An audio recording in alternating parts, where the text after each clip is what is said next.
এক লোক দুবাই যাওয়ার আগে এক ব্যাংকের মধ্যে ঢুকে সরাসরি ম্যানেজারের কাছে যেয়ে বলল, আমার এমার্জেন্সি 50,000 টাকা লোন লাগবে। তো ম্যানেজার সেই লোকটাকে সন্দেহের চোখে দেখে বলতে লাগলো, ভাই আপনার কাছে জামানত রাখার জন্য কোনো কিছু আছে নাকি? তখন সেই লোকটা মুচকি হাসি দিয়ে তার BMW গাড়ির চাবিটা টেবিলের উপরে রেখে বলল, এটা আমার BMW গাড়ির চাবি, বাইরে গাড়ি দাঁড় করানো আছে, এই গাড়িটাকে আপনারা জামানত হিসেবে রেখে দিন। ম্যানেজার লোকটার BMW গাড়িটাকে ব্যাংকের গ্রাউন্ড পার্কিং এ রেখে সেই লোকটাকে 50,000 টাকার লোন দিয়ে দিল। 2 সপ্তাহ পর ওই লোকটা দুবাই থেকে ফিরে এসে ব্যাংকে যেয়ে বলল, আমার লোন ক্লিয়ার করে আমার গাড়িটা ফেরত দেন। তখন ম্যানেজার বলল, 50,000 টাকা আসল আর 700 টাকা সুদ, মোট 50,700 টাকা দিতে হবে।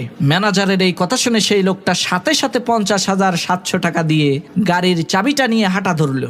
লোকটার এই কাণ্ড দেখে সেই ব্যাংকের ম্যানেজার বলল, ভাই আমরা খোঁজ খবর নিয়ে দেখেছি আপনি কোটি কোটি টাকার মালিক, কিন্তু হঠাৎ করে আপনার এই 50,000 টাকার প্রয়োজন হলো কেন, সেটা তো বুঝতে পারলাম না। তখন সেই লোকটা মুচকি হাসি দিয়ে ম্যানেজারকে উদ্দেশ্য করে বলতে লাগলো, ভাই আমার 2 সপ্তাহের জন্য ব্যবসায়িক কাজে দুবাই যাওয়ার প্রয়োজন ছিল, বাহিরের পার্কিং এ গাড়ি রাখতে গিয়েছিলাম, 2 সপ্তাহের জন্য 5,000 টাকা চায়। তখন চিন্তা করলাম ব্যাংকের চাইতে সস্তা আর সুরক্ষিত জায়গা তো কোথাও নাই, তাই 50,000 টাকার লোন নিয়ে 5,000 টাকার কাম 700 টাকায় সেরে ফেললাম।